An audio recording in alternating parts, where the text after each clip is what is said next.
Hi all, welcome to our channel turning PSC. അപ്പോൾ നമ്മളിന്ന് discuss ചെയ്യാനായിട്ട് പോകുന്നത് LD ക്ലർക്കിൻ്റെ ഒരു മെയിൻസ് ക്വസ്റ്റ്യൻ പേപ്പറാണ്. നമുക്ക് സ്റ്റാർട്ട് ചെയ്യാം. ഫസ്റ്റ് ക്വസ്റ്റ്യൻ, ഇന്ത്യൻ നാഷണൽ കോൺഗ്രസിൻ്റെ ലക്ഷ്യം പൂർണ്ണ സ്വരാജ് അഥവാ പൂർണ്ണ സ്വാതന്ത്ര്യമാണെന്ന് പ്രഖ്യാപിച്ചത് എവിടെ വെച്ച് നടന്ന സമ്മേളനത്തിലാണെന്നാണ് ചോദിച്ചിരിക്കുന്നത്. ഏതാണ് സമ്മേളനം? എല്ലാവർക്കും അറിയാം, ലാഹോർ സമ്മേളനമാണ് അല്ലേ? ലാഹോർ സമ്മേളനമാണ്. ഇന്ത്യൻ നാഷണൽ കോൺഗ്രസിൻ്റെ ലക്ഷ്യം പൂർണ്ണ സ്വരാജ് അഥവാ പൂർണ്ണ സ്വാതന്ത്ര്യമാണെന്ന് പ്രഖ്യാപിച്ചത് ലാഹോർ സമ്മേളനത്തിലാണ്. പയ്യന്നൂരിലെ ഉപ്പു സത്യാഗ്രഹത്തിൽ പങ്കെടുത്ത വ്യക്തി ആരാണ്? പയ്യന്നൂരിലെ ഉപ്പു സത്യാഗ്രഹത്തിൽ പങ്കെടുത്ത വ്യക്തിയാണ് ആരെന്ന് പറയുന്നത്? ഓപ്ഷൻ ബി KB മേനോൻ എന്ന് പറയുന്നത്. Option B KB Menon.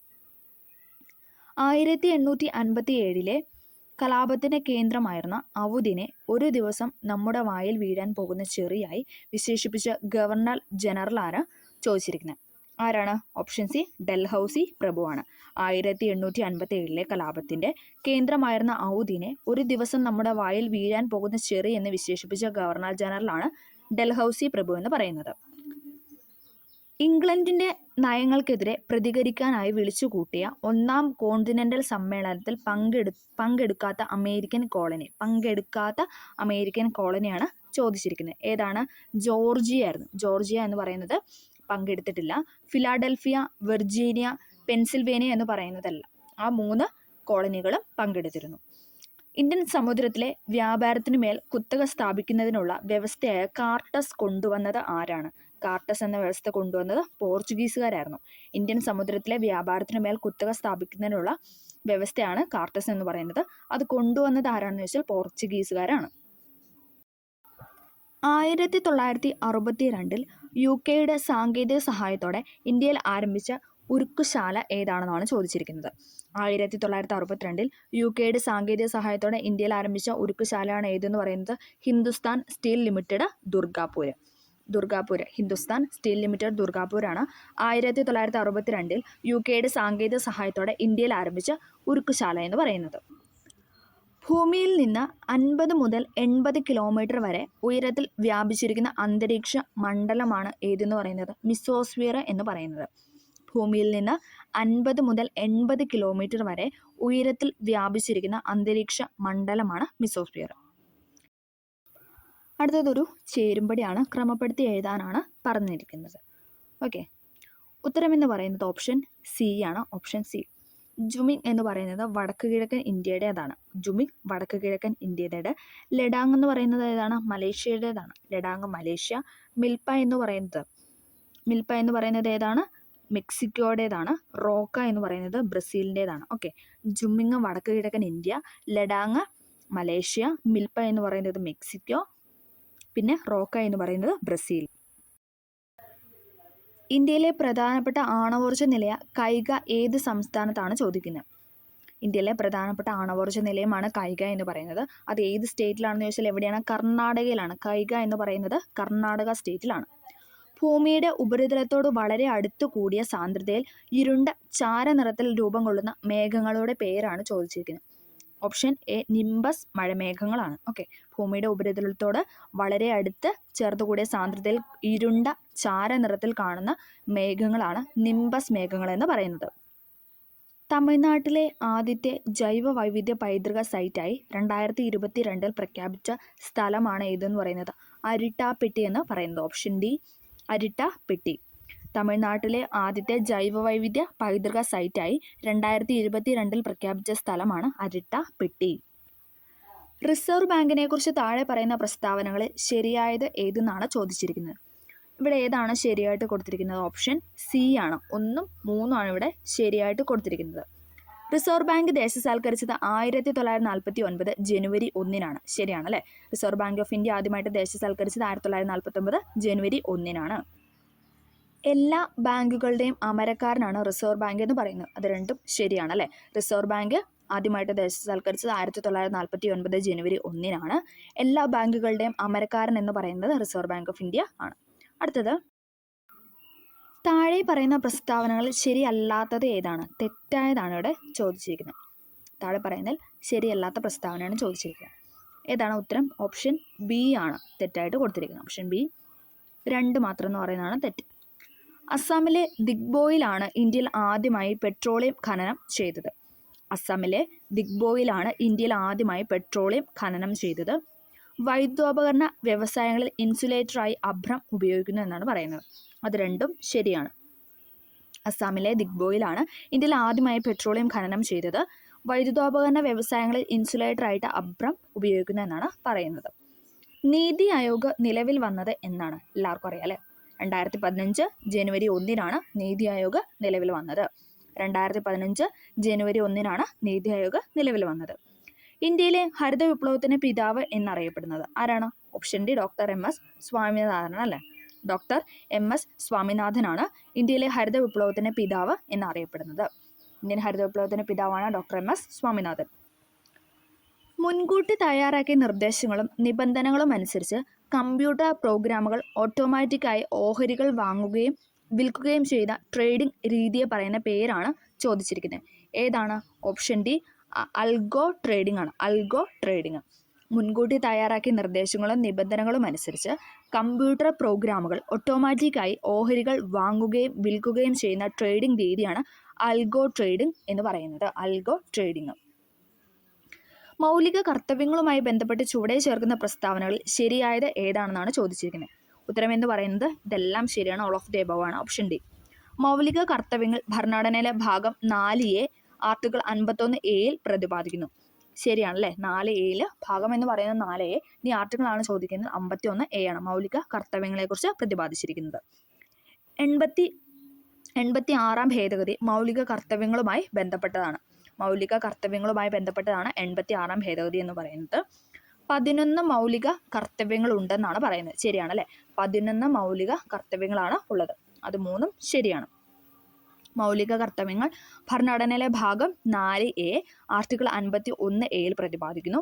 86 ഭേദഗതി മൗലിക കർത്തവ്യങ്ങളുമായി ബന്ധപ്പെട്ടതാണ്. 11 മൗലിക കർത്തവ്യങ്ങളാണ് ഉള്ളത്. ഇന്ത്യൻ ഭരണഘടന കടമെടുത്ത ആശയങ്ങളുമായി ബന്ധപ്പെട്ട ശരിയായ പ്രസ്താവനയാണ് ചോദിച്ചിരിക്കുന്നത്. ഉത്തരം എന്ന് പറയുന്നത് ഓപ്ഷൻ സി ആണ്. 1, 3. നിർദ്ദേശക തത്വങ്ങൾ അയർലൻഡ് ഭരണഘടനയിൽ നിന്നും കടമെടുത്തിരിക്കുന്നു. നിർദ്ദേശക തത്വങ്ങൾ നമ്മൾ കടമെടുത്തിരിക്കുന്നത് അയർലൻഡിൽ നിന്നാണ്. അത് ശരിയാണ്. നിയമവാഴ്ച ബ്രിട്ടീഷ് ഭരണഘടനയിൽ നിന്നും കടമെടുത്തിരിക്കുന്നു. നിയമവാഴ്ച എന്ന് പറയുന്നത് ബ്രിട്ടീഷ് ഭരണഘടനയിൽ നിന്നും കടമെടുത്തിരിക്കുന്നു. സ്വാതന്ത്ര്യം, സമത്വം, സാഹോദര്യം അമേരിക്കൻ ഭരണഘടനയിൽ നിന്നാണോ? അത് തെറ്റാണല്ലേ. ഫ്രഞ്ച് ഭരണഘടനയിൽ നിന്നാണ് നമ്മളത് എടുത്തിരിക്കുന്നത്. സ്വാതന്ത്ര്യം, സമത്വം, സാഹോദര്യം എന്ന് പറയുന്നത് ഫ്രാൻസിൻ്റെ ഇതിൽ നിന്നാണ് നമ്മൾ എടുത്തിരിക്കുന്നത്. നിർദ്ദേശക തത്വങ്ങൾ അയർലൻഡിൽ നിന്നും നിയമവാഴ്ച ബ്രിട്ടീഷ് ഭരണഘടനയിൽ നിന്നുമാണ് കടമെടുത്തിരിക്കുന്നത്. ഭരണഘടനയിലെ സാംസ്കാരികവും വിദ്യാഭ്യാസപരവുമായി ബന്ധപ്പെട്ട ശരിയായ പ്രസ്താവനയാണ് ചോദിച്ചിരിക്കുന്നത്. ഏതാണ്? ഓപ്ഷൻ എ ആണ്. 1, 2 ശരിയായിട്ട് കൊടുത്തിരിക്കുന്നത്. ന്യൂനപക്ഷങ്ങൾക്ക് ഭാഷയും സംസ്കാരവും സംരക്ഷിക്കാം. ന്യൂനപക്ഷങ്ങൾക്ക് വിദ്യാഭ്യാസ സ്ഥാപനങ്ങൾ സ്ഥാപിക്കാം എന്നാണ് പറയുന്നത്. അത് രണ്ടും ശരിയാണ്. ന്യൂനപക്ഷങ്ങൾക്ക് ഭാഷയും സംസ്കാരവും സംരക്ഷിക്കാം. അതോടൊപ്പം എന്താണ്? ന്യൂനപക്ഷങ്ങൾക്ക് വിദ്യാഭ്യാസ സ്ഥാപനങ്ങൾ സ്ഥാപിക്കാം എന്നാണ് പറയുന്നത്. ദേശീയ മനുഷ്യാവകാശ കമ്മീഷനുമായി ബന്ധപ്പെട്ട ശരിയായ പ്രസ്താവന ഏതാണെന്നാണ് ചോദിച്ചിരിക്കുന്നത്. ഇവിടെ ശരിയായിട്ട് കൊടുത്തിരിക്കുന്ന ഓപ്ഷൻ സി ആണ്. മുൻ സുപ്രീം കോടതി ചീഫ് ജസ്റ്റിസും മുൻ സുപ്രീം കോടതി ജഡ്ജിയും അംഗങ്ങളാണെന്നാണ് പറയുന്നത്. ശരിയാണല്ലേ. മുന്നത്തെ സുപ്രീം കോടതി ചീഫ് ജസ്റ്റിസും അതോടൊപ്പം സുപ്രീം കോടതി ജഡ്ജിയും എന്താണ്? ദേശീയ മനുഷ്യാവകാശ കമ്മീഷനിലെ അംഗമാണ്. മനുഷ്യാവകാശങ്ങളിൽ പ്രഗത്ഭരായ 2 പേർ ഇതിലെ അംഗങ്ങളാണ് അല്ലേ. മനുഷ്യാവകാശവുമായി ബന്ധപ്പെട്ട കാര്യങ്ങളിൽ അറിവ് നേടിയ 2 വ്യക്തികൾ എന്താണ്? അല്ലെങ്കിൽ അതിൽ പ്രാവീണ്യം തെളിച്ച അല്ലെങ്കിൽ അതിൽ പ്രഗത്ഭരായ 2 പേർ ഇതിലെ അംഗങ്ങളാണെന്നാണ് പറയുന്നത്. മുൻ സുപ്രീം കോടതി ചീഫ് ജസ്റ്റിസും മുൻ സുപ്രീം കോടതി ജഡ്ജിയും ദേശീയ മനുഷ്യാവകാശ കമ്മീഷനിലെ അംഗങ്ങളാണ്. അതോടൊപ്പം മനുഷ്യാവകാശങ്ങളിൽ പ്രഗത്ഭരായ 2 പേരും ഇതിലെ അംഗങ്ങളാണ്. ദേശീയ മനുഷ്യാവകാശ കമ്മീഷനുമായി ബന്ധപ്പെട്ട തെറ്റായ പ്രസ്താവന. അടുത്ത തെറ്റായതാണ് ഇവിടെ ചോദിച്ചിരിക്കുന്നത്. ഇവിടെ ഏതാണ് തെറ്റായിട്ട് കൊടുത്തത്? ഓപ്ഷൻ സി ആണ് ഇവിടെ തെറ്റായിട്ട് കൊടുത്തത്. 1, 3 തെറ്റാണ്. കേസുകളിൽ ശിക്ഷാ നടപടികൾക്ക് ശുപാർശ ചെയ്യുന്നതിനുള്ള അവകാശം മാത്രമേ കമ്മീഷനുള്ളൂ. ശരിയാണല്ലേ. ശിക്ഷാ നടപടി എന്താണ്? ശുപാർശ ചെയ്യാൻ മാത്രമേ അവർക്ക് അധികാരമുള്ളൂ. അവർക്ക് അത് നടപ്പിലാക്കാനുള്ള റൈറ്റ് ഒന്നും കൊടുത്തിട്ടില്ല. ഓക്കെ. കേസുകളിൽ ശിക്ഷാ നടപടികൾക്ക് ശുപാർശ ചെയ്യുന്നതിനുള്ള അവകാശം മാത്രമാണ് ദേശീയ മനുഷ്യാവകാശ കമ്മീഷന് നൽകിയിട്ടുള്ളത്. താഴെ ചേർക്കുന്നതിൽ ശരിയായ പ്രസ്താവന ഏതെല്ലാം എന്നാണ് ചോദിച്ചിരിക്കുന്നത്. ഏതാണ്? Option D. ഇതെല്ലാം ശരിയാണ്. ഭരണഘടനയിൽ 12 മുതൽ 35 വരെയുള്ള അനുച്ഛേദമാണ് മൗലിക അവകാശങ്ങളെക്കുറിച്ച് പറയുന്നത്. ശരിയാണല്ലേ. എന്താണ്? ഭരണഘടനയിൽ 12 മുതൽ 35 വരെയുള്ള അനുച്ഛേദമാണ് മൗലിക അവകാശങ്ങൾ. അതെന്ന് പറഞ്ഞാൽ പാർട്ട് 3 അല്ലേ. പാർട്ട് 3.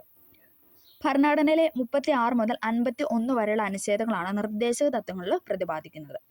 നിർദ്ദേശക തത്വങ്ങളിൽ പറയുന്നത് 36 മുതൽ 51 വരെയുള്ള ആർട്ടിക്കിളാണ്. ആർട്ടിക്കിൾ 300A അഥവാ അനുച്ഛേദം 300A പ്രകാരം സ്വത്തവകാശം ഒരു നിയമാവകാശമാണ്. നേരെ അല്ലേ? 31ാമത്തെ ആർട്ടിക്കിളിലായിരുന്നു എന്താണ്? 44ാം ഭരണഘടന 1978 44ാം ഭരണഘടന പ്രകാരം എന്താണ്? അത് നമ്മുടെ മൗലിക അവകാശങ്ങളിൽ നിന്നും നീക്കി. അതിപ്പോൾ എന്താണ്? നിലവിൽ അത് സ്വത്തവകാശം എന്ന് പറയുന്നത് നിയമാവകാശം അല്ലെങ്കിൽ ഭരണഘടനാ അവകാശം എന്നാണ് നമ്മൾ പറയുന്നത്.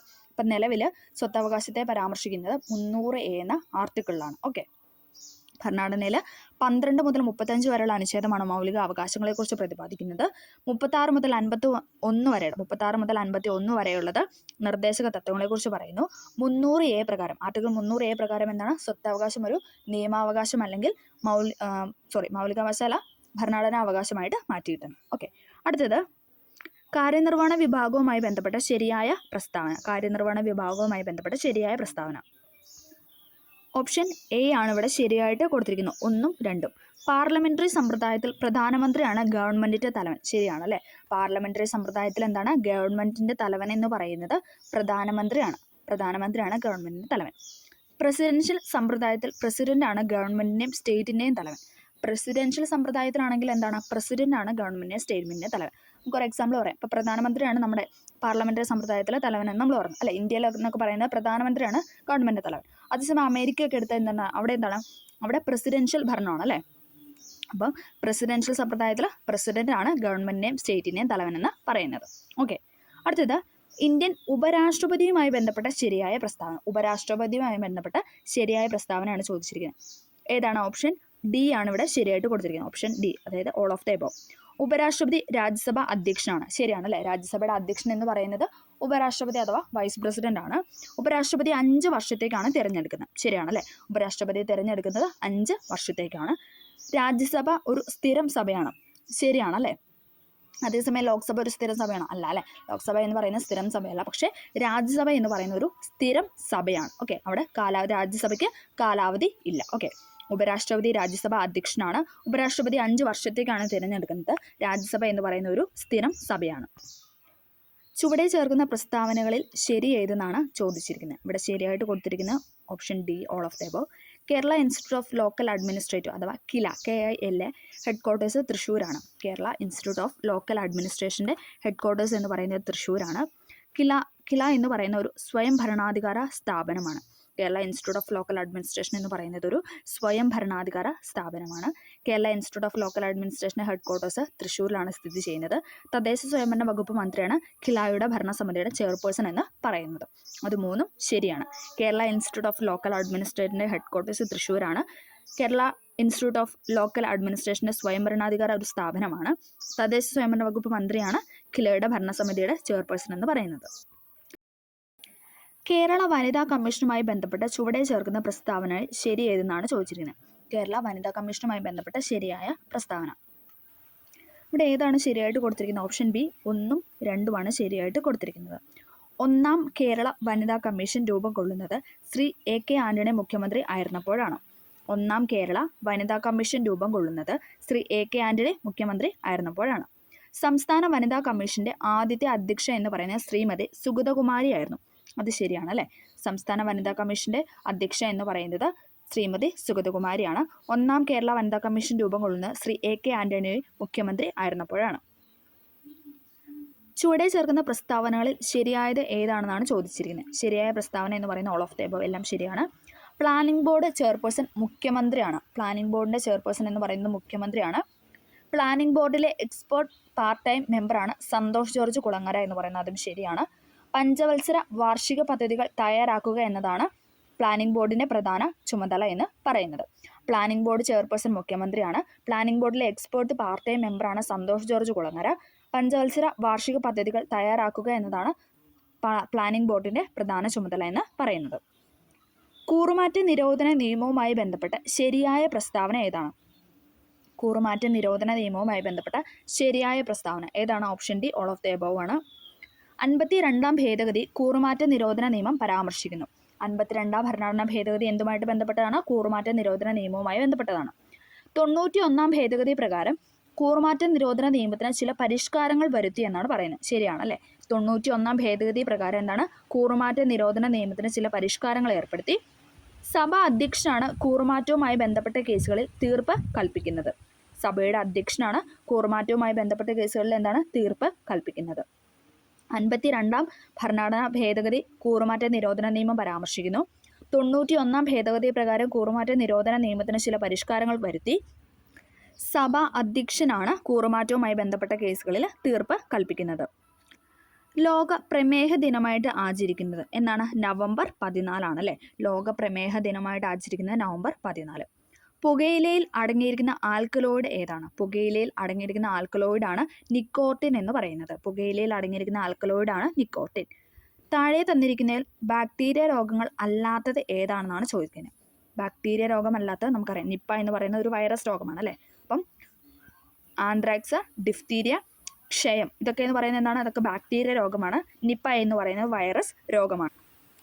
നവീന ജനിത എഞ്ചിനീയറിംഗ് അല്ലാത്തത് ഏതാണെന്നാണ് ചോദിച്ചിരിക്കുന്നത്. നവീന ജനിത എഞ്ചിനീയറിംഗ് അല്ലാത്തത് എന്ന് പറയുന്നത് ഓപ്ഷൻ ഡി എക്സ്റേ ഡിഫ്രാക്ഷൻ ആണ്. എക്സ്റേ ഡിഫ്രാക്ഷൻ എന്ന് പറയുന്നത് നവീന ജനിത എഞ്ചിനീയറിംഗ് അല്ല. Okay. DNA profiling, DNA finger printing, gene mapping എന്നൊക്കെ പറയുന്നത് നവീന ജനിത എഞ്ചിനീയറിംഗ് പെടുന്നതാണ്. പ്രതിരോധ കുത്തിവയ്പ്പിന് തുടക്കം കുറിച്ച ശാസ്ത്രജ്ഞനാണ് ആരെന്ന് പറയുന്നത്? Edward Jenner. ഇമ്പോർട്ടൻ്റ് ആണ്. പ്രതിരോധ കുത്തിവയ്പ്പിന് തുടക്കം കുറിച്ച ശാസ്ത്രജ്ഞനാണ് എഡ്വേർഡ് ജെന്നർ എന്ന് പറയുന്നത്. രക്തം കട്ട പിടിക്കാത്ത അവസ്ഥയോ നിലയ്ക്കാത്ത രക്തസ്രാവമോ സംഭവിക്കുമ്പോൾ അതിനുള്ള കാരണം പരിശോധിക്കുന്ന ടെസ്റ്റാണ് ഏതെന്ന് പറയുന്നത്? ഓപ്ഷൻ ഡി APPT എന്ന് പറയുന്നത്. ഇമ്പോർട്ടൻ്റ് ആണ്. SCRT ഫാക്റ്റ് ആണ്. രക്തം കട്ട പിടിക്കാത്ത അവസ്ഥ, അതായത് നമുക്കൊരു മുറിവ് ഉണ്ടായി കഴിഞ്ഞാൽ ഏകദേശം ഒരു 8 മിനിറ്റ് 7 to 8 മിനിറ്റിനുള്ളിൽ എന്താണ് പതുക്കെ ആ മുറിവിൽ നിന്നുള്ള രക്തസ്രാവം നിലയ്ക്കണം. രക്തം ഫ്ലോ ചെയ്യുന്നത് നിൽക്കണം. അത് അങ്ങനെ നിൽക്കാതെ വരുമ്പോൾ അപ്പോൾ അതെന്താണ് ആ ഒരു നിൽക്കാതെ വരുന്ന ആ ഒരു കണ്ടീഷൻ എന്താണെന്ന് അറിയാൻ വേണ്ടിയിട്ട് ആ സമയത്ത് തന്നെ ചെയ്യുന്ന ഒരു ടെസ്റ്റാണ് APPT എന്ന് പറയുന്നത്. 20 സെൻറ്റിമീറ്റർ ഫോക്കസ് ദൂരമുള്ള ഒരു 20 സെൻറ്റിമീറ്റർ ഫോക്കസ് ദൂരമുള്ള ഒരു കോൺകേവ് ദർപ്പണത്തിൽ വക്രത ആരം എത്രയായിരിക്കുമെന്നാണ് ചോദിച്ചിരിക്കുന്നത്. എത്രയാണ്? 40 സെൻറ്റിമീറ്റർ ആണ്. അതിൻ്റെ ഇരട്ടി അല്ലേ? ഓപ്ഷൻ എ 40 സെൻറ്റിമീറ്റർ ആണ്. 20 സെൻറ്റിമീറ്റർ ഫോക്കസ് ദൂരമുള്ള ഒരു കോൺകേവ് ദർപ്പണത്തിന് വക്രത ആരം എന്ന് പറയുന്നത് 40 സെൻറ്റിമീറ്റർ ആണ്. താഴെ കൊടുത്തിരിക്കുന്നതിൽ ഏതിലാണ് അൾട്രാസോണിക് തരംഗങ്ങൾ ഉപയോഗിക്കാത്തത്? അൾട്രാസോണിക് തരംഗങ്ങൾ ഉപയോഗിക്കാത്തതാണ് ചോദിച്ചിരിക്കുന്നത്. ഏതാണ്? സ്റ്റെതസ്കോപ്പിലാണ്. എക്കോ കാർഡിയോഗ്രഫി, അൾട്രാസോണോഗ്രഫി, സോണാർ എന്നിവയിലൊക്കെ അൾട്രാസോണിക് തരംഗങ്ങളാണ് ഉപയോഗിക്കുന്നത്. എക്കോ കാർഡിയോഗ്രഫി, അൾട്രാസോണോഗ്രഫി, സോണാർ എന്നിവയിലൊക്കെ അൾട്രാസോണിക് തരംഗങ്ങളാണ് ഉപയോഗിക്കുന്നത്. തന്നിരിക്കുന്ന ഏകങ്ങളിൽ നിന്നും ഒറ്റയാനെ കണ്ടെത്താനാണ് പറഞ്ഞിരിക്കുന്നത്. ഏതാണ്? ഓപ്ഷൻ ഡി MM ആണ്. കിലോഗ്രാം, ഗ്രാം, മില്ലിഗ്രാം എന്നൊക്കെ പറയുന്നത് നമുക്കറിയാലേ, വെയിറ്റുമായി ബന്ധപ്പെട്ടതാണ്. അടുത്തത് തന്നിരിക്കുന്ന സബ്ഷെല്ലിൽ സാധ്യമല്ലാത്തത് ഏതാണെന്നാണ് ചോദിച്ചിരിക്കുന്നത്. ഏതാണ്? നമുക്ക് കാണുമ്പോൾ തന്നെ അറിയാം 2D ആണല്ലേ? ഓപ്ഷൻ 2D ആണ്. ഓക്കെ.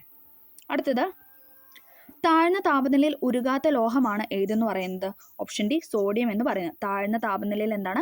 സോഡിയം എന്ന ലോഹം ഉരുകത്തില്ല. ഓക്കെ. ക്രിസ്റ്റലാകൃതി ഇല്ലാത്ത കാർബൺ രൂപാന്തരങ്ങളെ അമോർഫസ് കാർബൺ എന്നാണ് പറയുന്നത്. തന്നിരിക്കുന്നതിൽ അമോർഫസ് കാർബണിന് ഉദാഹരണം അല്ലാത്തത് ഏതെന്നാണ് ചോദിച്ചിരിക്കുന്നത്. ഓപ്ഷൻ ബി ഗ്രാഫൈറ്റ് ആണ്. അതേസമയം കോക്ക്, കൽക്കരി, മരക്കരി എന്നൊക്കെ പറയുന്നത് അമോർഫസ് കാർബണിന് എക്സാമ്പിളാണ്. കോക്ക്, കൽക്കരി, മരക്കരി എന്ന് പറയുന്നത് അമോർഫസ് കാർബണിന് എക്സാമ്പിളാണ്. കേരളത്തിൻ്റെ സാംസ്കാരിക തലസ്ഥാനം ഏതാണ്? കേരളത്തിൻ്റെ സാംസ്കാരിക തലസ്ഥാനമാണ് തൃശ്ശൂർ എന്ന് പറയുന്നത്. തിരുവനന്തപുരമല്ല. കേരളത്തിൻ്റെ സാംസ്കാരിക തലസ്ഥാനം തൃശ്ശൂരാണ്. കലകളുടെ രാജാവ് എന്നറിയപ്പെടുന്ന കേരളീയ കലാരൂപമാണ് ഏതെന്ന് പറയുന്നത്? കഥകളി എന്ന് പറയുന്നത്. കലകളുടെ രാജാവ് എന്നറിയപ്പെടുന്ന കേരളീയ കലാരൂപമാണ് കഥകളി. ഹൃദയസ്മിതം ആരുടെ കൃതിയാണ്? ഹൃദയസ്മിതം എന്ന് പറയുന്നത് ആരുടെ കൃതിയാണെന്ന് ചോദിച്ചാൽ ഇടപ്പള്ളി രാഘവൻ പിള്ളയുടേതാണ്. ഇടപ്പള്ളി രാഘവൻ പിള്ളയുടെ കൃതിയാണ് ഹൃദയസ്മിതം എന്ന് പറയുന്നത്. ക്ഷീരമുള്ളൊരകിടിൻ ചുവട്ടിലും ചോര തന്നെ കൊതുകിന് കൗതുകം എന്ന് പാടിയത് ആരാണ്? സർട്ടിഫാക്റ്റ് ആണ്. കുഞ്ചൻ നമ്പ്യാരാണ്. ക്ഷീരമുള്ളൊരകിടിൻ ചുവട്ടിലും ചോര തന്നെ കൊതുകിന് കൗതുകം എന്ന് പാടിയത് കുഞ്ചൻ നമ്പ്യാരാണ്. ഏറ്റവും അധികം തവണ ഫുട്ബോൾ ലോകകപ്പ് നേടിയ രാജ്യമാണ് ഏതെന്ന് പറയുന്നത്? ബ്രസീൽ. ഓപ്ഷൻ ബി ബ്രസീലാണ്. ഏറ്റവും കൂടുതൽ തവണ ഫുട്ബോൾ ലോകകപ്പ് നേടിയ രാജ്യമാണ് ബ്രസീൽ. ഇന്ത്യയുടെ ദേശീയ കായിക വിനോദം എന്ന് പറയുന്നത് ഹോക്കിയാണ്. ഇന്ത്യയുടെ ദേശീയ കായിക വിനോദം എന്ന് പറയുന്നത് ഹോക്കി. 2022 ലോകകപ്പ് ഫുട്ബോൾ മത്സരത്തിൽ ഗോൾഡൻ ബൂട്ട് പുരസ്കാരം നേടിയത് ആരാണ്? കിലിയൻ എംബാപ്പയാണ് അല്ലേ? 2022 ലോകകപ്പ് ഫുട്ബോൾ മത്സരത്തിൽ ഗോൾഡൻ ബൂട്ട് പുരസ്കാരം നേടിയത് കിലിയൻ എംബാപ്പയാണ്. അപ്പം നമ്മളിവിടെ 50 ക്വസ്റ്റ്യൻസ് ആണ് ഡിസ്കസ് ചെയ്തത്. വീഡിയോ എല്ലാവർക്കും ഹെൽപ്ഫുൾ ആയെന്ന് വിചാരിക്കുന്നു. ഹെൽപ്ഫുൾ ആയെങ്കിൽ തീർച്ചയായും സപ്പോർട്ട് ചെയ്യുക. Okay, thank